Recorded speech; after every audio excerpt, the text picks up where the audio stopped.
This is LifeQuest World, brought to you in segments of in-depth insights, crafted to bring out discernment for a fuller, joy-filled life.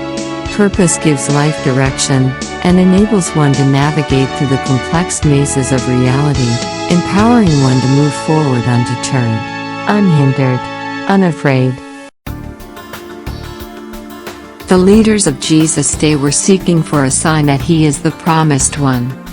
In response, he told them that, as Jonas was 3 days and 3 nights in the whale's belly, so shall the Son of Man be 3 days and 3 nights in the heart of the earth.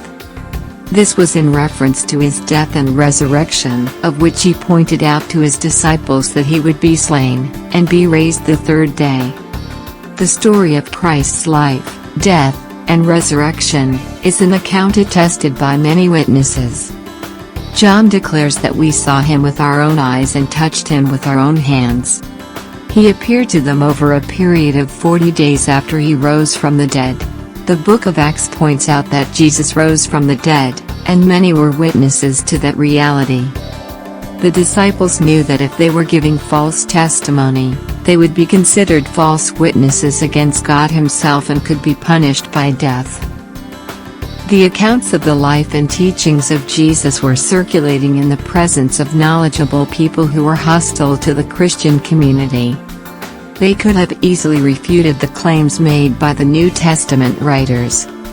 John Warwick Montgomery wrote that the testimony to Christ's resurrection was presented contemporaneously in the synagogues in the very teeth of opposition, among hostile cross-examiners who would certainly have destroyed the case for Christianity had the facts been otherwise. Frederick Phoebe Bruce reiterated that had there been any tendency to depart from the facts in any material respect, the possible presence of hostile eyewitnesses in the audience would have served as a further corrective. He further added that, the first 3 Gospels were written at a time when many were alive who could remember the things that Jesus said and did. And some at least would still be alive when the 4th Gospel was written. The eyewitness accounts to Jesus' life, death, and resurrection cannot be ignored.